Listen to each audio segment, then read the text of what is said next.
Assalamualaikum dan salam sejahtera. Saya Nilia, wartawan TV PSS SMK Shah Bandar Raya. Kini saya berada di Surau Ibnu Khaldun SMK Shah Bandar Raya untuk menjayakan program memasak bubur rambut secara bergotong royong sepenuh bulan Ramadan.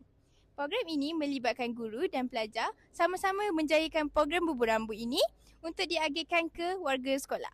Mari sama-sama kita saksikan suasana yang indah ini.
Alhamdulillah, selesai sudah program kita pada hari ini.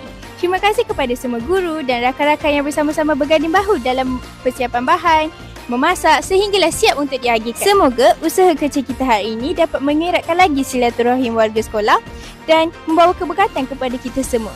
Jumpa lagi dalam aktiviti sekolah yang akan datang. Bye semua!